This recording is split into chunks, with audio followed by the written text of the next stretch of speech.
My name's Page Provan. I'm the Managing Director of Page Provan. We're a firm of lawyers in central Brisbane which practices exclusively in family and fertility law. I practice exclusively in family law, mostly dealing with parenting cases and property settlements. I want to talk to you today about parenting matters, and in particular about parenting plans and consent orders and which it is best to use. To explain the difference, a parenting plan is a written agreement between parents that gets signed. It doesn't get registered in court and it's not a legally binding document. But for most parents, that's all they need. On the other hand, a consent order is an order of the court, either made by consent, that is agreement between the parties, or made by a judge or registrar of the court. A consent order is legally binding, and if one person breaches the order, they can be penalised for breaching a court order. It's only in the minority of cases the parents choose to formalise their agreement by way of consent orders. The advantage of parenting plans over consent orders is the flexibility.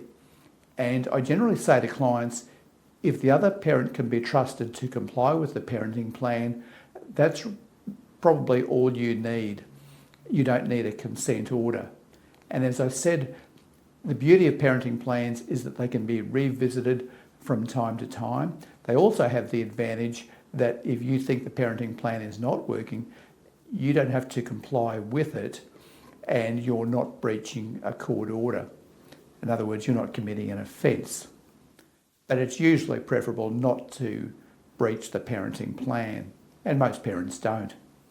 Consent orders, on the other hand, are very difficult to vary. In fact, once an order is made, it can only be varied either by agreement, or if there's no agreement, if the court makes another order. But the court can only make another order if it is satisfied that there is a material change of circumstances since the original order was made.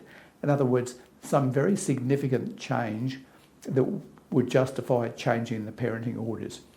And that became enshrined in the Family Law Act last year.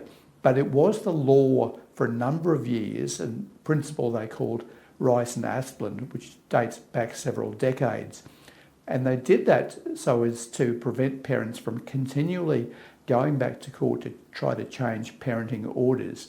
They imposed this restriction by saying, well, look, we're only going to change parenting orders if there is this material change of circumstance that justifies it doing so. So I recommend, if there's issues in relation to parenting, that you consult a lawyer and get advice from a lawyer who practices exclusively in family law about whether it is more desirable to use a parenting plan or a consent order in your case. For those of you watching on YouTube, thank you, and please subscribe to our YouTube channel. My name is Page Provan from Page Provan, Family and Fertility Lawyers.